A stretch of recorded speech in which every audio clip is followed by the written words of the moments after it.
Okay, I'm down. You got limits, man. You got limits, man. Okay, I'm down. Hello and welcome to the Katie Halper Show. On today's show, I'm thrilled to be speaking to human rights lawyer Craig Mokhiber about the Gaza Tribunal that's being held in Istanbul that Craig himself helped organize. I'll also be not only covering it, but delivering testimony there on the complicity of media in the genocide. And this tribunal is taking place from October 23rd to October 26th. So make sure that you subscribe to this channel if you haven't already. That's the Katie Halper Show, by hitting subscribe and then the bell so you don't miss any streams that I do while I'm there and any media posts that I make. Also follow me on social media. That's KT Helps, letter K, letter T, HALPS. That's my handle on Instagram and on Twitter. You can also find me on Facebook. And again, I will be posting live streams and interviews and clips throughout the tribunal. So again, press subscribe and then hit the bell. Also, make sure that you hit the thumbs up. Only do it once so you don't cancel it. And that helps beat the algorithmic suppression. Craig also talks to me about a soccer boycott that he's helping to organize. The real reason the West supports Israel, whether it's Israel controlling the West or the West controlling Israel, and also Trump's gangster-like intervention in Israel. Then during the second half of the show, I speak to 3 people who were arrested at a London protest against the UK's anti-terror laws. Now, these 3 individuals happen to be the descendants of Holocaust survivors, and one of them is even a former army official and defense attache. Again, please like this stream, please subscribe, and another way to help support the show is by becoming Patreon supporters at patreon.com/The Katie Halper Show. Again, that's patreon.com/The Katie Halper Show. For only $5 a month, you get access to extended interviews, bonus content, bonus interviews, and much more. If you can't afford that, then you can just help support the show by becoming Patreon supporters at the $1 a month level. Again, that's patreon.com/The Katie Halper Show. So, as promised, here is my interview with Craig Mokhiber. Craig Mokhiber is an American former United Nations human rights official and a specialist in international human rights law, policy, and methodology. On October 28th, 2023, Mokhiber stepped down as the director of the New York office of the United Nations High Commissioner for Human Rights. In his resignation letter, he harshly criticized the organization's response to the war in Gaza, calling Israel's military intervention a textbook genocide and accusing the UN of failing to act. Thank you so much for joining, Craig Mokhiber. Good to be with you, Katie. So great to be with you as always. Always a learning experience and incredibly informative. We are both going to be, by the time people are watching this, we will both be in or on our way to Istanbul for the Gaza Tribunal. So tell people what this Gaza Tribunal is, how it came about. And also I was talking to some, very sympathetic people the other day about it. And they were kind of like, well, why does this matter? Will it have any implementation? So sorry to start off with a hardball question, but that's a hardball question for sure. Well, the Gaza Tribunal is a people's tribunal in the tradition of the Russell Tribunal during the American aggression in Vietnam. And there have been several such, Russell-style tribunals through the years, which are, as the name suggests, people's tribunals. They are not waiting for official institutions to judge the crimes that are unfolding before our very eyes. And 2 years of accelerated genocide in Gaza to which we have all been witness has created a lot of responses from people, right? You have the people's marches to Gaza. You have the people's flotillas sailing across the Mediterranean. You have the people's encampments in universities, the people's demonstrations on the streets of capitals around the world. And you have this people's tribunal that was established to assemble prominent personalities, international lawyers and jurists and activists and writers and philosophers and others to come together from across the globe to pass a moral judgment on the crimes being perpetrated by the Israeli regime and to stand in solidarity with the call for Palestinian justice. And This tribunal has been meeting over the course of the last year plus, year and a half or so. It met in London in its inaugural meeting to formulate its plans. It met later last year in Sarajevo for its first public hearings. It is going to be meeting again in Istanbul from the 23rd to the 26th of October. In between, it has been receiving evidence and testimony from experts and from witnesses and from survivors.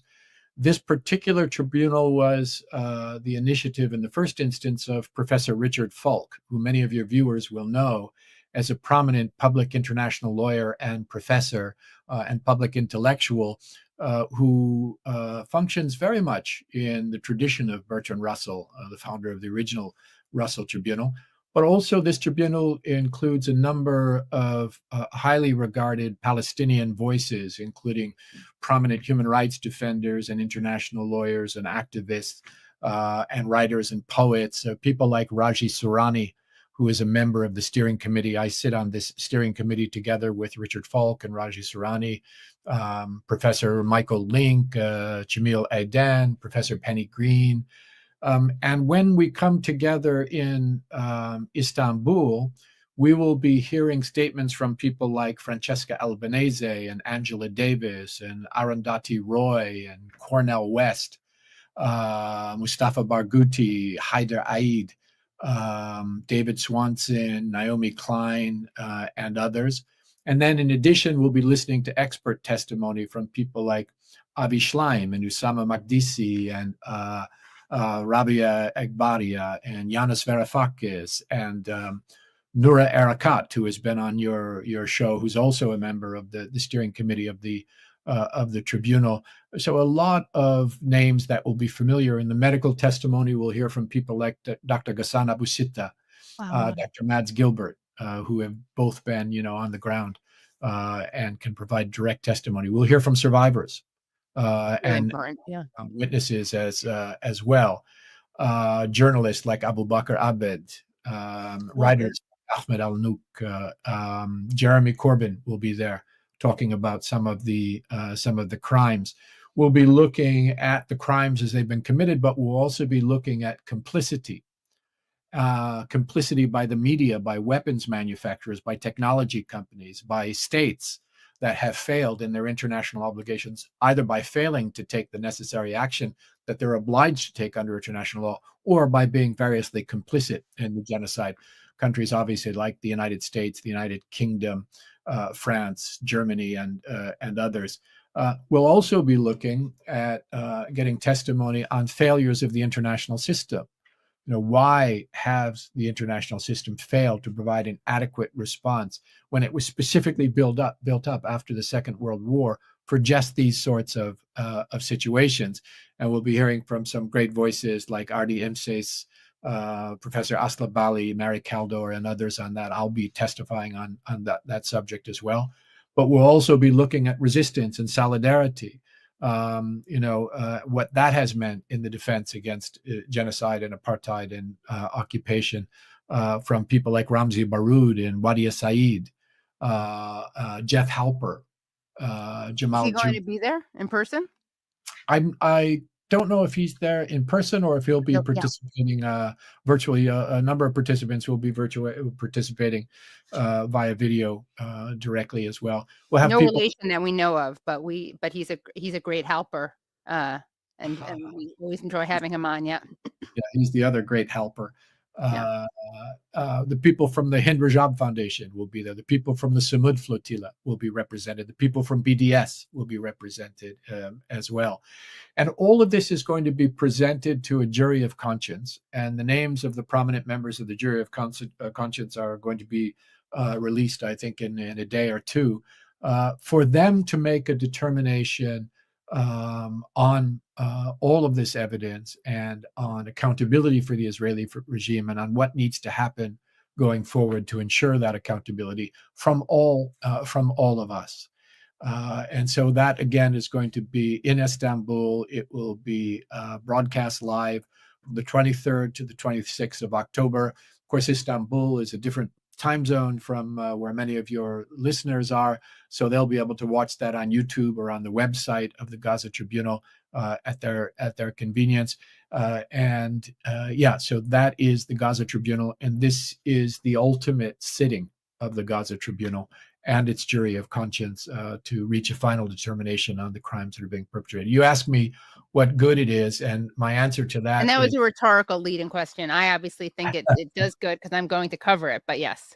yeah, Yep. you'll be there, which I think is terrific, and it is good. I mean, these sorts of initiatives, we as a tribunal don't have the power to arrest the perpetrators and to make them pay for their crimes, but we do have the power to archive evidence, to provide the analysis, to publicize what it is that has been happening, to arrive at a moral and ethical judgment, even that incorporates principles of international law as well. To be sure, we've got a lot of prominent jurists on the tribunal, and to help to build the cause of justice, to bear witness to these atrocities and these long-standing injustices, and try to help to build the cause for justice at a moment when all official institutions, the governments of the West, the governments of the region, international institutions are all increasingly complicit now, especially after Trump's 20 points of colonialism, in trying to just change the page without providing accountability for the perpetrators or redress for the victims. And that's, I think, what we're hoping to contribute to. Is there what you're saying is it's already incredibly valuable, even as just a documentation and archiving of these crimes that need to result in accountability, but there is power and significance in just recording them. Is there precedent for things like this to be used later on to create any accountability? There is. I think there's going to be direct evidence offered here. And one of the things that the tribunal is doing is it's creating an archive of evidence in which all of these things will stored and can be shared with those who are actually seeking justice. One of the big fears about what has been happening in Gaza is that Israel has been working very hard to destroy evidence, to murder witnesses, to incarcerate witnesses, to clean up its tracks, to raise everything to the ground. And that's where every archive becomes valuable in the quest for accountability and justice. So the purpose of this tribunal is not to serve the processes of, let's say, the ICC or the ICJ, but much of what we will be revealing and analyzing and archiving will be relevant to the work of those seeking to hold perpetrators accountable, for sure. You're working on other projects, including a project related to football, what we in the States call soccer. Can you talk about that? Yeah, well, this campaign, which is the Desert Rose campaign, which is coordinated by Ashish Prasar, and that has as its immediate goal removing Israeli football from UEFA, the European Football Federation, and ultimately also from FIFA, although I gather the Israeli team is not going to make it to the World Cup, but is patterned on experiences in the past. You remember apartheid South Africa, where the sports boycotts were very important to building the movement against apartheid. That's happening here as well. And this is a very creative campaign that has seen, for example, billboards lit up in Times Square saying Israel is committing genocide in bold letters, and that they should not be allowed to participate in football. A full page ad in the Los Angeles Times saying Israel is perpetrating genocide and that they shouldn't be allowed to do this. A whole range of media and social media activities, and a campaign that is involving prominent international people across countries to build the movement to ban Israeli teams, the Israeli national team, and Israeli teams from participating in football. Sport is an extremely powerful social force, but it's also an extremely powerful force for normalization.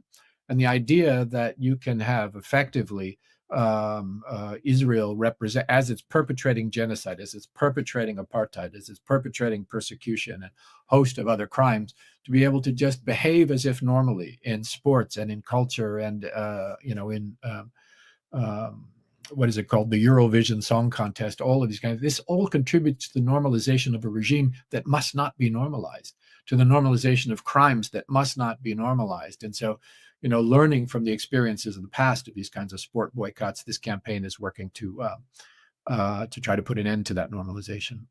Can a BDS campaign that was successful against South Africa ever work against Israel? What are the takeaways and applications, and what are the differences?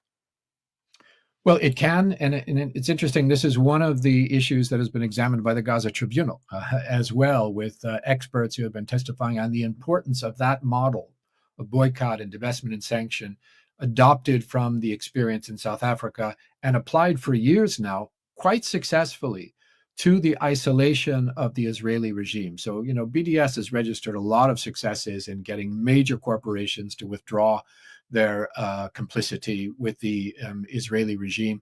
And overall, what that contributes to is the isolation of the regime and making it more difficult for those who normally don't pay attention to such things to contribute to the normalization of the regime. It's not a magic pill that is going to liberate the Palestinian people overnight, but as a part of a larger campaign of solidarity with the Palestinian people and insistence on the application of international law.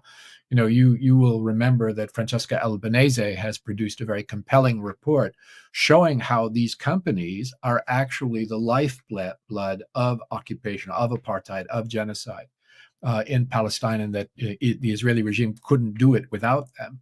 And so that pressure to pull that support away from the regime is an extremely important piece of the larger struggle for solidarity and ultimately for justice. So yeah, I believe it's hugely important. And whatever we're doing in our medium-term goals, maintaining that drumbeat of BDS and of isolation of the regime and a rejection of normalization is an extremely important piece of the struggle.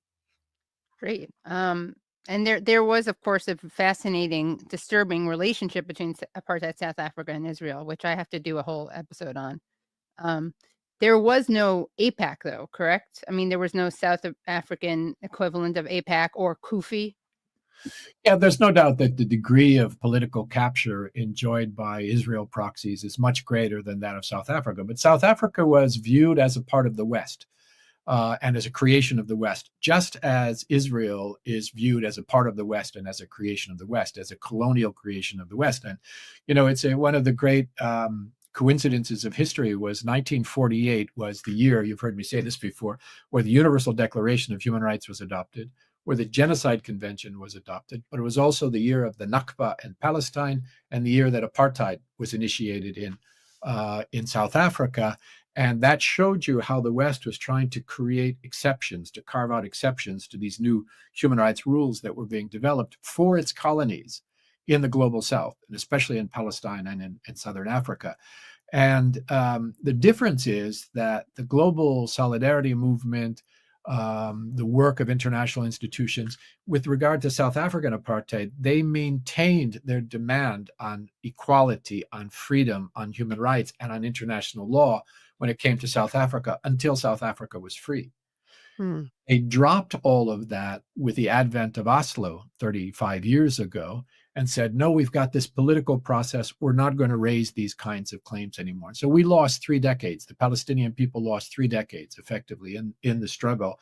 And now what you see happening with the Trump plan and the French-Saudi plan is an attempt to return to that smokescreen of a framework in which, as you've heard me say, the Palestinians are told they have to negotiate for their rights with their oppressor, and that the mediator will be their co-oppressor in the United States of America.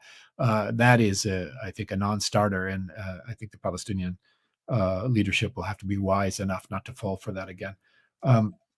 So there are many parallels, but it is different now. It is a harder climb. Because of the degree of capture of Western institutions, because of the complicity of Zionist billionaires, the Adelsons of the world, and others, because of the degree to which the U.S. Congress is bought and paid for by an oppressive foreign regime and its proxies, the complicity of Western media corporations, all of that makes it much harder. But, remember that the West, and especially the United States, was supporting the apartheid regime in South Africa right up till the end of the 1980s. Right. And by years into his term, Nelson Mandela was still registered as a terrorist in the United States. It was the people, it was the synagogues and the churches and the mosques and the labor unions and the organizers and the human rights defenders and the peace activists and ordinary people who continued through BDS and other acts of solidarity to put the pressure on until it was impossible for Western support for apartheid to be sustained. And that's our mission now with Right. regard to Israeli apartheid and genocide and occupation. And artists like Keith Haring and musicians also, yeah. Do you have time for 2 more questions? Sure.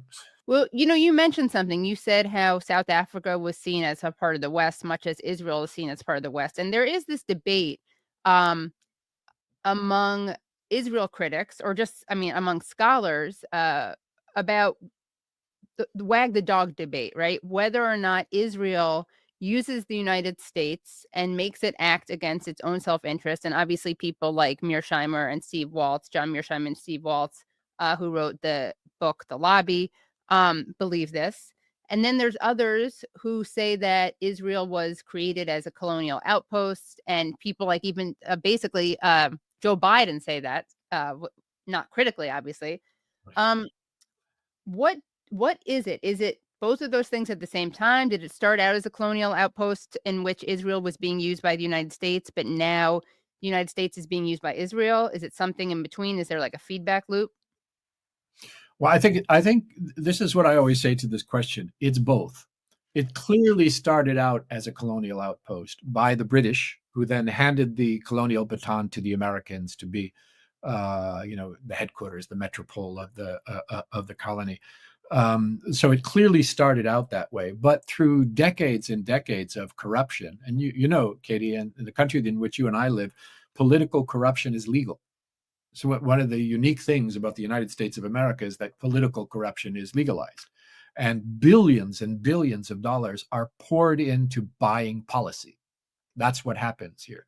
And so you've got now a situation in which the Congress is absolutely captured, in which the State Department is captured, in which the Defense Department is captured, in which the presidents, the two parties are captured by lobbies who do this very openly, captured by billionaires who are Zionists and who are deeply invested in the cause. I mentioned the Adelsons and others, captured by corporations, the owners of which share the same ideology and make money from this project this colonial project in the Middle East.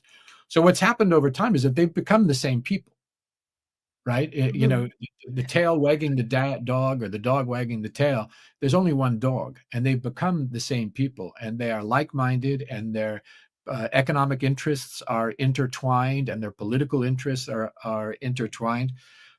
So I think, on the one hand, that there's no doubt that there is a desperate need in the United States for people to free their institutions, from the presidency all the way down to university administrations and local boards, from the corruption of money, including the corruption that comes from Israel proxy groups in the United States. No doubt about it. And there is a need to dismantle this empire, this imperial. I always say that when I was at the UN, the one word you never heard in the corridors of the UN was the I word, imperialism, even though it was the most dominant force in everything that was happening, whether it was in the peace and security pillar of the organization, the development pillar of the organization, the human rights pillar of the organization. The most dominant force was this force of imperialism, of empire, which has been the bloodiest force in the history of the world. So that also needs to be dismantled. We need to move away from. And it's not up to anyone. The motion of the world is toward multipolarity, right? And the hope is that multipolarity will come with multilateralism, that we won't develop, other empires, competing with each other, but that will work on the basis of norms and standards in a way that is multilateral. Sadly, the UN, where I spent, 32 years of my life, often was, on the good side, often was a check on imperial power, but too often it became an extension of empire, and especially in the political side of the United Nations, which explains its terrible failures during the genocide in Palestine. Right. Well, Craig, final question. You mentioned corruption, and you had a great tweet that I wanted to share in regards to Trump's peace plan. You write, the Trump 20-point plan is not the end of the occupation, apartheid, and genocide. It is the next phase of the occupation, apartheid, and genocide. Trump learned much from his mafia mentor, Roy Cohn. This includes the mafia tactic of repeatedly beating a shopkeeper down and then offering to save him by taking over the store, only to then bleed the store dry of its resources. In this, Netanyahu is Trump's psychotic neighborhood hitman, and Tony Blair is his pathetic Fredo. But their scheme will certainly fail, and hopefully they will pay for their crime. So say more about this, please. Yeah, I think that if you look at the dynamics that led to Trump's 20-point plan, it was beating the Palestinians for 2 years of genocide, preceded by 57 years of occupation, preceded by 100 years of colonization.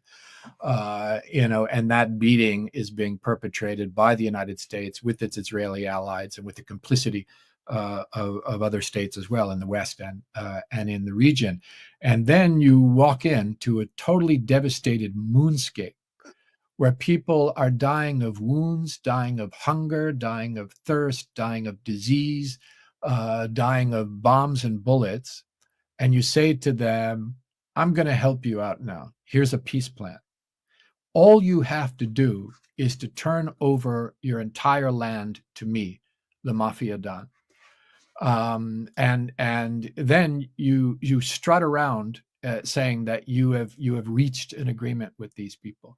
And if you read the terms of Trump's plan, you see that it is loaded with just bald colonialism, right? I mean, it includes a control of Gaza's resources in the hands of an imperial body that we have not seen since the 19th century, which he wants to call the Board of Peace, but which is in fact just a colonial economic, securitization is going to be imposed under this plan externally by the United States and other complicit countries, right? And you can see in this 20-point plan, you can see reflected Trump's earlier threat to own Gaza and to establish a kind of Gaza Riviera for his private enjoyment and gain, right? Gaza is going to be ruled by this colonial body headed by Donald Trump himself, and with another prominent place on the body held by this disgraced UK politician, Tony Blair, war criminal as well. That body is supposed to handle the funding for the redevelopment of Gaza with the so-called Trump Economic Development Plan, right? Positioning people like Trump and Jared Kushner and Tony Blair to control all the resources that they're going to try to bring in from the Gulf and from European donors with no oversight. I mean, the possibility of staggering levels of corruption, I think, is self-evident. But also, what it sets up is the external control and extraction and exploitation of Palestine's resources, economic resources, by these colonizers, right? I've written that this is reminiscent of the eight nation invasion of China in 1900, right? Where all these Western imperial forces got together and invaded China. They want to do something similar here with a kind of proxy occupation. So if you look at this thing, it is pure bald imperialism. It's the story of King Leopold of Belgium, who made the Congo his personal real estate, right?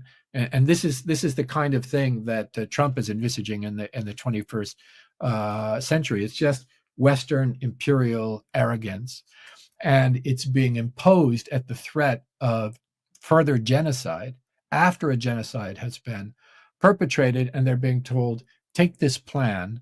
This is that we're offering you an out. We're offering you peace. It's not. This is extortion. This is imperialism. This is not peace. Well, as always, Craig, you have a real way with words, and I'm very excited to see you in Istanbul, and very grateful for the invitation to attend, and also very grateful that you helped put this together. So, as always, very inspiring talking to you, and best of luck. And I'll see you soon, or I will have seen you soon by the time people are watching this. I'm so happy that you're going to be in Istanbul for this important, I think, historic convening. So, and thanks for having me on. Always a joy to talk to you. Of course. And that was my interview with Craig Mokhiber. Don't forget to follow this channel, subscribe to this channel by pressing subscribe and then the bell so that you don't miss any of the coverage that I'm doing of the Gaza Tribunal in Istanbul. Again, that's from October 23rd to 26th. Now I'm speaking with 3 Jewish descendants of Holocaust survivors, all of whom were arrested protesting the UK's anti-terror laws. Thank you so much, all 3 of you, for joining. Pleasure. Very pleased to be here. Absolutely. So tell me why you have been protesting, attending these demonstrations. Tell me about Palestine Action, why it's been proscribed, and what people need to know about what is happening in England right now. Wow. Who do you want to go Well, first? After you. Shall I kick off as the first to be arrested? Oh, Yeah. sure. Yeah. So Palestine Action was a direct action group that did a whole number of actions around the country, particularly targeting Israeli weapons factories, for which they did a number of different actions, blockades, lock-ons, paint spraying, but also break-ins and damage to machinery. Their last action that they did before prescription, one of the last that just preceded it, was they broke into a Royal Air Force base and sprayed paint on 2 planes that were there. These were Voyager planes, which are known to be used in the Middle East and in the area of Israel. And after that, they were proscribed under the Terrorism Act 2000, which had been brought in by the Labour government under Tony Blair. Yeah. Perhaps worth saying that the damage that they caused was apparently because planes like that are incredibly valuable, I mean, or costly, perhaps is a better word to use than valuable. Couple of £1 million worth of damage, but they didn't actually cause any damage to the structure of the planes. I mean, in the past, as Chris alluded to, they have smashed up equipment, computer equipment, and so on. But one of the things about Pal Action, and I do know them quite well, is that they do nothing that benefits themselves at all. They take a huge risk. They know that what they're doing is likely to give rise to charges of criminal damage and trespass and so on. But what had been happening in the courts is that they had been able to successfully plead that they were acting to prevent a greater harm. And they had gone to jury trial on a number of occasions, and they had been successful in being acquitted. And this, I think the others will probably agree, is what the government wanted to prevent. So, I mean, if you label a group terrorist and they can then be arrested under the Terrorism Act, and anybody who supports them in even a very mild way can be charged under the Terrorism Act, then the question of jury trials and all the kind of special pleading is invalid. It doesn't work anymore. So I think it's pretty evident that's what the government wanted to do, and with a helpful spin-off from their point of view, that it intimidates anybody who wants to take direct action of any kind on Palestine from doing so, fearing that they might face the same sort of penalties. Except, of course, it hasn't intimidated people. And lots of little groups have sprung up calling themselves all sorts of names. I believe there's a group called I Am Yvette Cooper. And Yvette Cooper was the Home Secretary that originally prescribed or pushed to prescribe Palestine Action. But I think the other thing that is also kind of perhaps shows the nonsense of it all is that, you know, even to show support for Palestine Action in the form of holding a placard saying I oppose genocide and I support Palestine Action could face you with up to 6 months in prison under Clause 13 of the Terrorism Act. Clause 12, I think it is, actually. And so it kind of is, you know, it's gobsmacking, to use a great British word, that you know, they are actually labeling people terrorists for holding a sign saying, I support the proscribed group, Palestine Action. So I think that's kind of the icing on the cake, really, isn't it? You know, about nonsense of the terrorist act in this, using it in this way. Right. Just Chris explain. Sorry, just explain that the Home Secretary is what you would call the Secretary of the Interior. Yeah. Right. Yeah. So responsible for matters of internal security and policing, and that's why she was the one who prescribed it. Yeah. Right. And even the prescription was handled in a very strange way.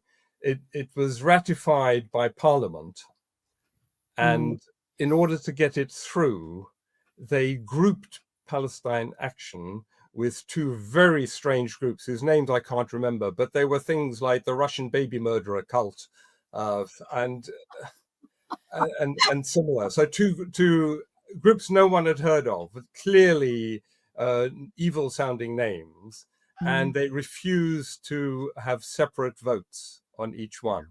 So they were very keen to get this this prescription through, and almost no of our members of parliament, none of our members of parliament, only a very small number, about 30 voted against it. Wow. So in London, police arrested nearly 900 people this Saturday at this protest. Yeah. Tell us when and why each of you got arrested. So Who I was guess first? we can start with Chris. You said you were the first one arrested. So tell us the context of your arrest, and then we will go to you, Naomi, and you, Carolyn. Well, for my arrest, you have to go back into deep history of about 4 weeks ago, because we had a previous protest, which was held in the same place in London on Parliament Square, outside the Parliament buildings, in the shadow of Big Ben. And on this occasion, the organization Defend Our Juries, who are the ones who organize these protests, aimed to get 500 people, and in fact did succeed in getting over 500 people onto the square. And we sat down, and all at the same time we had blank pieces of card and marker pens, and at 1 o'clock we all wrote the same message on our pieces of card. Wow.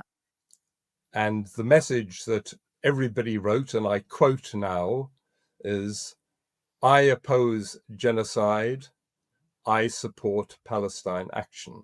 Those were the words that people wrote onto their cards. Which is And yeah, sorry, keep going. over the course of the day, the police started arresting and eventually arrested over 500 people.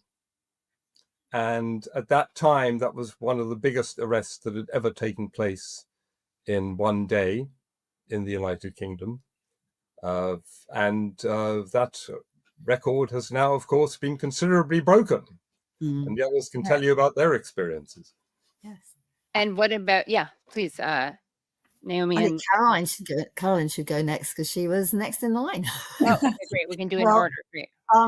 Actually, so that's the third. So this organisation, Defend Our Juries, which I can't remember if Naomi mentioned them earlier, who actually arose originally because, as I think Naomi mentioned, as the activists were being taken to court over their sabotaging of arms factories, the juries were very sympathetic. And so the judges were being told to tell the juries, I guess being directed by who knows who, but one can only imagine, to tell the juries that they could only judge on the facts, and they weren't to take any other arguments like genocide is a bigger crime than sabotaging equipment into account. And somebody protested outside the courthouse with a sign saying, as a jurist, you can vote with your own conscience, which is actually on a plaque outside every single courthouse. It directs jurors to vote with their own conscience. And she got arrested, and then this group evolved around that, actually. So the first time they did this action I was doing a fast for Gaza, actually, outside Parliament, and that was in early July. There were 25 people, because 25 people to represent the original Filton 25 who'd been arrested for sabotaging the planes. And the second time they did it, I think there was it 50 the second time, and then 500, and then this time's 1,000. And now they're calling, if the law gets upheld, because there's a judicial review in November, if the law gets upheld, they're calling for 5,000 people next time. And they're getting people, because people like us, ordinary just Joe Blows, I know Naomi and myself, and don't know about Chris's history of being activists, but I just consider myself an ordinary everyday person, are so incensed about what they're doing. So I went this last week, on this Saturday that just passed. I have to tell you, I have faced arrest. I've never been arrested, because I've never felt that was part of my activism, but I actually felt the point was to get arrested. So it felt like an important thing to do. And they had asked us, the organisers had asked us not to wear any additional signs, but I felt it was really powerful to also say, I am the daughter of a Holocaust survivor, and I oppose genocide. So I had that around my neck, and I had the same sign that Chris described. That's what they're asking everybody to write. I oppose genocide. I support the group, whose name I won't say, whose name you can't say. And so I was literally in the middle of an interview, and a witness pointed out to me, actually, I wasn't even holding the sign. I was actually standing with my Holocaust descendant banner, and my sign was on the ground because I was in the middle of an interview. So I actually think there might be a legal challenge, a basis for a legal challenge tomorrow. Wow. But the time I was literally mid-sentence, and suddenly this horde of police, because they were sending quite a lot of police because there were lots of people around kind of yelling and pushing, and that wasn't really meant to be part of the action, but people get angry. And then I was literally stopped mid-sentence. But the worst, I have to tell you, I will say, as an Australian, I find the British police incredibly courteous, polite and kind compared to Australian police. And I've even been on a demo in America with a gun pointed at me. So, I do think the British police are pretty good, really. But so the guy I had was like a comic cop, he's cracking jokes and everything. But wow. As they surrounded me, my bag was about 2 feet away from me, and I said, please bring my bag. And that was really upsetting, because as we were driving to the police station, which was miles and miles and miles away, it took about 2 hours to get there, I realised that not only did I not have a book or my glasses for reading, I had no house keys to get back into my flat. And that was the worst thing, really. Somebody had found my bag. I got a message through from somebody that the bag was there. But I was then kind of sitting in my cell thinking, the worst was I wasn't worried about the arrest, because I was so worried about if I got released at 2 o'clock in the morning, how the hell was I going to get into my flat? So they wouldn't let you get your bag? He said so I was actually in the middle of an interview with Navarra Media, so it's all on film. And I said, my bag. And the police officer said, don't worry, we'll pick it up for you. And they didn't. Wow. That was really... Well, it could have been worse, because as you know, Haim Rashid Zabner, I'm sure, and he was not allowed to even have his medications brought to him. And he's someone who deals with multiple medical issues. So it's really horrendous. We actually have the video of what happened to you. Let's take a look, and then we will turn to you, Naomi. You're the daughter of a Holocaust survivor. You're here in this protest, what the government regards as a nest of terrorists. How do you feel about that? I'm deeply distressed by it. I mean, I'm nearly 68, and my father was a Holocaust survivor, and I've studied the Holocaust quite closely, and fascism takes many forms. But, one thing is what's going on in Gaza, which is heartbreaking. And many Jews like me disagree with even having an Israeli state.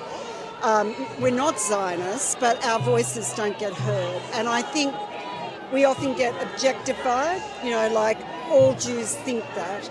And actually to present our voice like that is anti-Semitic. I'm sorry, I'm just going to arrest in which at the we could moment. somehow be heroic. I'm the daughter of a Holocaust Are you survivor. going to today? What's your bag? Where's your stuff? I'll get the officers to get the stuff. If you walk out of us, we'll get everyone taken. Okay, you don't have to say anything, ma'am. The answer to the question. I've got to go to seconds back. Shame on you! Shame on you! Shame on you! Shame on you! Shame on you! Ready, Grace, live! Shame on you! Shame on you! Shame on you! Actually express my democratic. So they actually carried you out. So did you at that point drop in an act of civil disobedience? Yeah, Is that I what did. happened? Yeah, Okay. I did. And I knew I was going to do that. I've done it before, and I felt quite relaxed about that. Wow. It's remarkable, isn't it? Just as you were saying, and suppressing these voices is Right. anti-Semitic.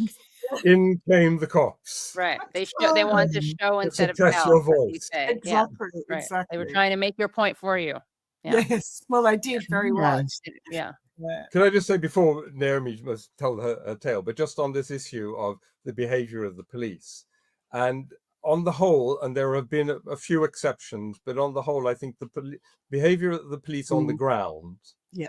was actually pretty good under the circumstances. And it was quite clear that many of them did not like doing what they had to do, were embarrassed about it, and really felt this was not what they joined the police for, and realized, one said, I normally work in Brixton, which is a neighborhood of in London, and we normally have a couple of dozen guys out there, and today we have 3. I've got the numbers slightly wrong, but it was well aware that what they were doing was not their proper job for keeping the streets of London safe. There was a lot of anger against the police, though, for what was being done, particularly from the supporters around, not from those actually taking part in the protest. And people did get quite worked up and were shouting at them. But I must say, while I was there just before being arrested, somebody was shouting out and saying, "This is the police force with the least morality in the world." And I said, "No, I'm not having that. You must have lived a very sheltered life." I've taken part in demonstrations in other countries, and I can say particularly in Germany, the police there are extremely intimidating and very aggressive, and use force very, very quickly, and come in full riot gear, and have left people severely injured, and nothing like that took place while we were being arrested. So I have to say that it's not the police on the ground who are at fault there, but I do have criticisms of their senior officers who should be speaking back to their political masters and saying this is not where the priority of policing should be. Right. And I mean, just quickly on Germany, I was aghast. I could not believe it. And maybe I'm naive, but this country, which we know obviously has not learned from their fascist Nazi history, when we know that from the way they respond to what's happening in Gaza. But I mean, this was just at a women's march that I saw them beating protesters, beating women, young women. I mean, it doesn't matter what their age is. It's not like I'm okay with them beating men either, but it was just striking. No pun intended. I really didn't mean it that way, but it was unbelievable to see it. I couldn't believe it that they did it on video. I'm used to the physical abuse of pro-Palestine protesters, but to see just Women's Day marchers was unbelievable. But Naomi, tell us about your experience. Right. Okay. Well, I must say I was very shocked to see your film, Carolyn, because I was actually quite close. I saw your bag on the ground. I was one of the people saying, "Why haven't they taken her bag?" But I hadn't realized until I saw the film just now that they came in and picked you up and took you away without the preamble that everybody else I saw experiencing, and was the case myself. "Excuse me, madam, I see you're holding a sign saying you support Palestine Action. You realize what that implies. And then, you know, everybody would give their own explanation as to why they were holding that sign. And they'd say, okay, well, that is an offense and we're going to arrest you. And then most of us had agreed in advance that we would go floppy. We would not cooperate. I mean, some people did because they physically were unable to do that and allow themselves to be carried. But more than 500 people did what you saw Carolyn do and what I did. And so that's quite shocking that Carolyn was treated in that particular way. I was arrestee 851, and there were about another 10 after me. And I was there with 2 other friends from Jewish Voice for Labour, both older than me, both more poorly than me. Graham Bash, who'd already been arrested at the previous one where Chris was involved, and Jonathan Rosenhead, who was doing it for the first time. And we were there from 1 o'clock. It was a lovely sunny day. It was a very sort of picnic-like atmosphere. It was a bit like a music festival. We could have done with some music. I'll suggest that for next time, that we should have some music. And it came to 6 o'clock and we'd seen other people being carted off. And we were thinking, excuse me, what's wrong with us? Why are we not getting arrested? You know, are they avoiding us for some reason? And then Graham was arrested and taken away. And the way I described, you know, I see, sir, that you're holding this sign, explain yourself, etc. He was carted off. Jonathan and I stayed for another 4.5 hours after that. Wow. Right? It was 10:30 before either of us were arrested. We were eventually arrested pretty well one after the other. And and we are both with Graham in a film that you may not have seen yet, a nice little film that was done of the whole event. I can send you a link. Oh, great. So it was dark. We'd been through a beautiful sunshine, the sun going down, the evening light glittering on the towers of Big Ben and Westminster Palace, you know. And then the moon rose, a big full moon. It was all very dramatic. So I was carted off. And this is interesting. I mean, you would have experienced it too, Carolyn, I'm sure. They took us in these little vans, which they call pixies. And they took us to Millbank, which is not very far away. And they had this kind of one of them called a sterile zone. There's been no media coverage of this. They had set up a kind of encampment in order to process these hundreds of people they knew they were going to be taking into custody. So we had to stand in long lines, excuse me, in my case, 8:30 till, well, it was past 3 o'clock. When I finished, there was nowhere to sit. We just all stood together in little groups with our arresting officers, which is why we got to know them so well. And there were, I don't know how many gazebos, a whole row of gazebos, all cabled up. There were, in the one I was taken into, there were 4 plainclothes detectives, each with a laptop, all cabled up, you know. There were big portaloos for them to use. I think I did get allowed to use it at the very end. And so there was all this set up and it was just completely for us. I mean, the diversion of police resources is just beyond imagining. It is absolutely staggering. One of the officers I spoke to, his normal job is not dealing with the public at all. He's working on the Grenfell Tower inquiry, you know, that awful fire disaster which killed more than 70 people, and there's a big inquiry going on. At 9:30 on Saturday night, he was called up and told, get over to Parliament Square. They'd run out of police to do the arresting, right?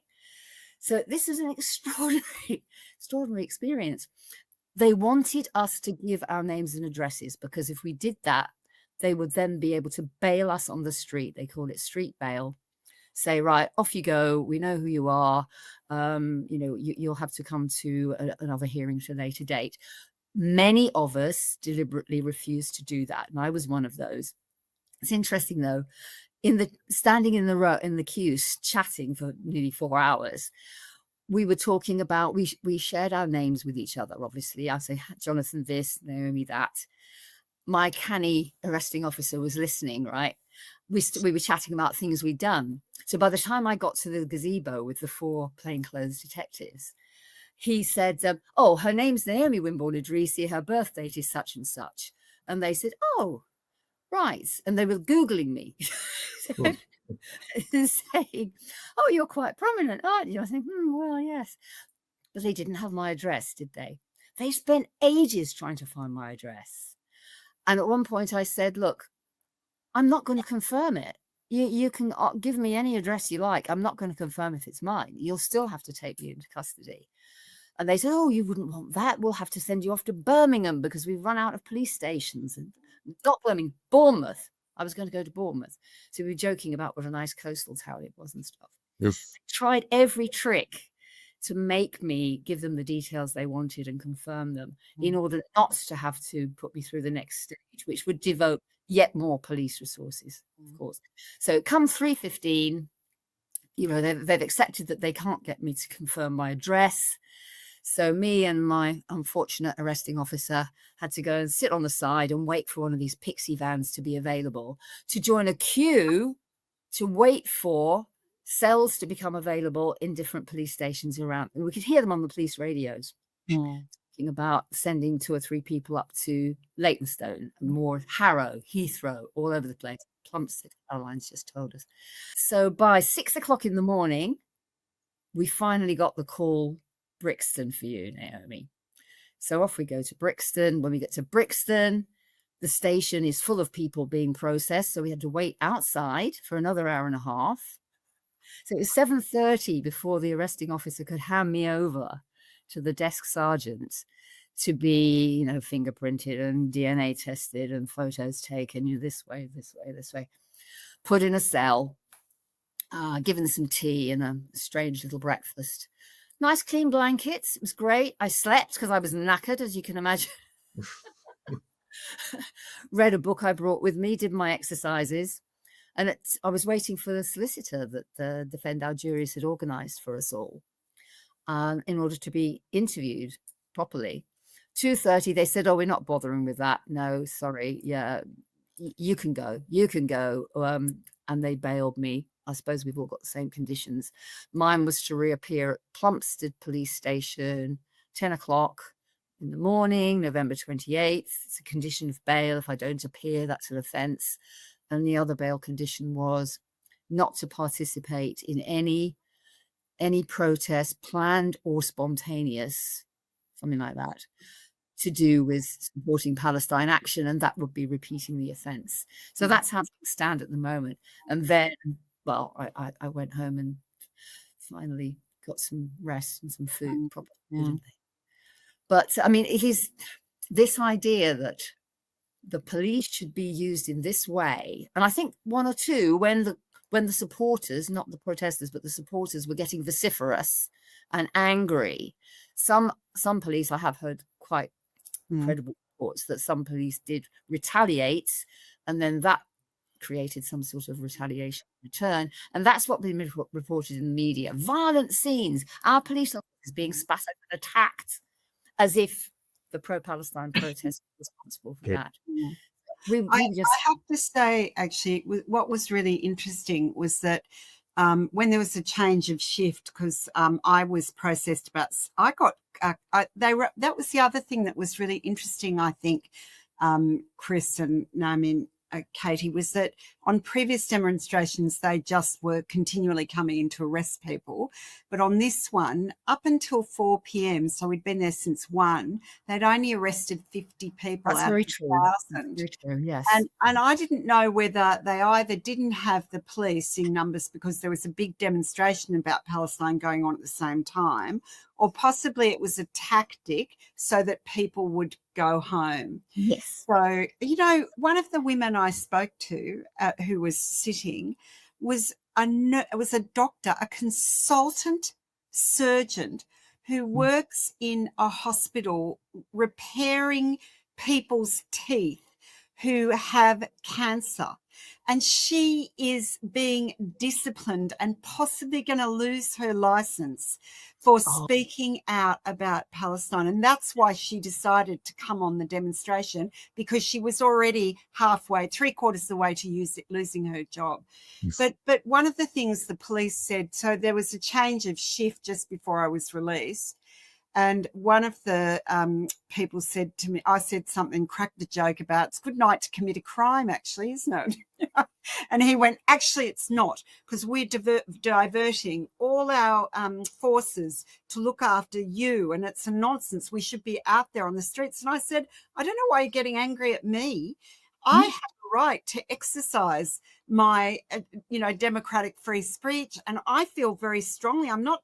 Who wants to be arrested? I'm still working. My manager actually rang me today and said, I know why you're ringing. And so she's got to take it, escalate it now. She knows I've been arrested. So I don't know what the outcome of that's going to be. But I feel absolutely now is the time. This is our Nazi Germany. It's not the same, but this is the fascism is coming into our society, and we've got to stand up if we can. And so I said that was my right, and I didn't take it lightly. And who you should be angry at is Yvette Cooper and Keir Starmer, not at me. They're the ones making the decision. I'm just doing what I feel is the right thing, the thing of conscience, especially as Jews. Because, as I said on that, when I was being arrested or before I was arrested, it is important. I've never, like Naomi, I've been active in various things since the early 2000s around Palestine, before that Iraq and various other things. I've never organised as a Jew, ever. I've not, most people didn't even know I was Jewish. But I feel like I don't even want an identity. I think we should get rid of all identities and national states and everything. But I felt like I have to use that identity because I am a Jew, but I'm a pedigree Jew, actually. I've had my DNA done. I'm 99.9% Ashkenazi Jew. My father was a Holocaust survivor. And I felt like I have to say that because Israel is not representing our view, the view of the people that are sitting here in our rooms tonight. And I think, I know this is mad, right? I'm sure people think I'm mad. I actually feel I'm so distressed. I can't even talk about Gaza without crying. But I actually feel, for the first time, really optimistic. I feel there's a sea change because there's a rising minority. I know it's a minority, but it's a rising, growing minority of Jews who are starting to speak out about Israel. And that gives me hope, especially Australian ones, because I don't know if you know this, but Zionism in Australia is really probably the nastiest kind of form of Zionism that you'll get, even worse than America. Right, outside of Israel. Outside probably. Right, Well, it's interesting you said that, Carolyn, because I know a lot of people. I don't know if you guys know this. I'm working on a documentary about Holocaust survivors and their descendants speaking out against the genocide and protesting the genocide. And a lot of us, I have family who were killed, but not my parents or grandparents. It was my great grandparents and great grandparents. But a lot of us, I think, when I say us, I mean anti-Zionist Jews or Jews who are speaking out against Israel, feel kind of conflicted because there is this kind of hierarchy of value and voices, and we don't want to contribute to that. But at the same time, if we don't speak out as Jews, then the only people speaking out as Jews are pro-Israel people, which is bad for everyone. And I think it makes it the more Jews speak out against this, the harder it is to smear being critical of Israel as anti-Semitic. Not to mention that, the irony is that so many Jews call me anti-Semitic or self-loathing. And the irony is that, what do you think is good for, you honestly think it's good for the Jews that Israel is live streaming a genocide and saying that this is in the name of Jews? It just, it's mind-boggling. And I want to ask you all actually about how your identity or your backgrounds informed what you're doing. Chris, I know that you come from Holocaust survivors or Holocaust fleers. Naomi, I don't know if that's part of your background as well. And also, Chris, your background as in the military and as in a diplomat. Well, my father and his family, his parents and his sisters, fled Austria in 1938 after the Anschluss. And they were of Jewish ancestry, but as it happened, they had converted to Christianity in Austria. And I don't call myself Jewish myself, but I have that background, and they had to flee then. And it just happened that in the 19th century, my grandfather had worked briefly in Britain, in Manchester, although he was German. He was born in Saxony, in Leipzig, and he worked in Britain, and he liked it. So he got British nationality while he was there. But then he went back to Germany and then to Austria and married my grandmother.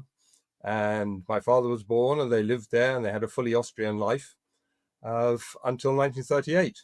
And then that British passport, which had been tucked away in a drawer somewhere, suddenly became very important. I was amused to see, I found my father's old report card. He was a very unsporting man, but he'd done better in physical education at school than he had at English, and spoke English with an accent. But they were able to do two things with that passport. One was to leave, and the other one was to arrive in Britain. Because for many of those fleeing, that wasn't possible. It wasn't possible to leave, maybe, and it wasn't definitely possible to arrive in Britain and elsewhere. Correct. Wow. And then my father realized war was coming, absolutely no doubt about it, and joined the British Army as a reservist, and served during the war, mostly in intelligence, as a German speaker, and knowledge about Germany and enemy countries, and then returned, or came to Germany, in fact, with the British Army, because he was also a lawyer, and served with the occupation forces and the Control Commission, and subsequently in Berlin, and was really working for the occupation on restitution matters. He was a judge in the restitution court, which decided on what should be given back to people who'd lost their property during the Nazi times, mostly Jewish people, but not only. And he was a judge at the court in Berlin and in West Germany, and continued to do that until reunification. So he was really occupying Germany from 1945 to 1990. How ironic. Oh, wow. And what about your experience in the military and as an attaché? Well, I did work as a British Army officer. I worked as a defense attaché in the British embassies in Jordan and in Egypt. And as part of that, I was able to see the whole diplomatic scene of the Middle East. You've kept very well informed. Everybody exchanges information. And I also had the opportunity with my colleague in Israel to visit Israel and the West Bank, East Jerusalem, and Gaza. And this was about 20 years ago. So obviously, everything I saw then, things are indescribably worse now than they were then. And then they were bad enough. And terrible things were going on then. And I was in the privileged position of being able to see that in a way that many others perhaps couldn't. And it was quite clear that what was going on was a horror. And even then, that people were saying things that are being said now, in some cases being disputed now. So very senior diplomats were telling me such statements as, one man said he had served previously in apartheid South Africa, and what he was seeing then, 20 years ago, was worse than what he had encountered in South Africa. Another said that without a doubt, if the United States wanted to, it could end all this with a phone call. So things that we now are hearing that in some cases are still being disputed, but that more and more people are having their eyes open to, were all there 20 years ago. But I just and some of the actions that were being taken. We visited Gaza, and I just tell two little vignettes there, which were terrible, but of course as nothing compared to what's happening now. There had been an incursion the day before we went in there, and during the course of it, the bulldozer, which had been demolishing a house, drove out and just dragged its hook along the road for miles tearing up the road as it went for Yeah. no other reason than that they could, Mm. and just to be unpleasant and nasty. Yeah. Of course, that is nothing that's happening now. Yeah. We also visited a hospital for severely disabled children. And a couple of days before, there'd been an incident where they were overlooked by a sniper post. And during the course of the night, one of the children who was quadriplegic called out, and the nurses ran into his room and switched the lights on. And as they entered, the snipers opened fire. We could still see there were plastic windows. They opened fire through the windows, and you could see the bullet holes in the windows because being plastic, they didn't shatter, and shot the nurse that came in, and through the nurse's body, the second nurse. Wow. And this was going on 20 years ago. Of course, the scale of the horror is far worse now, but it just gives an example. And as the director of the hospital, who was under huge stress, said to us, "We feel like chickens in the yard. And every now and then they can come and pluck one whenever they want." Oh. Wow. So this was 20 years ago. Yeah. And even then that was going on. And now it's incomparably worse. And to see the rest of my interview with Chris Romberg, Carolyn Gelenter, and Naomi Wimborne-Idrissi, please go to patreon.com/The Katie Halper Show. Again, that's patreon.com/The Katie Halper Show. Don't forget, be on the lookout for my coverage of the Gaza Tribunal in Istanbul. So make sure you subscribe to this channel by hitting subscribe and then the bell. And make sure you like this stream and make sure you support the show on patreon.com/The Katie Halper Show. Again, that's patreon.com/The Katie Halper Show. And follow me on Instagram and Twitter at KT Helps. That's letter K, letter T, HALPS.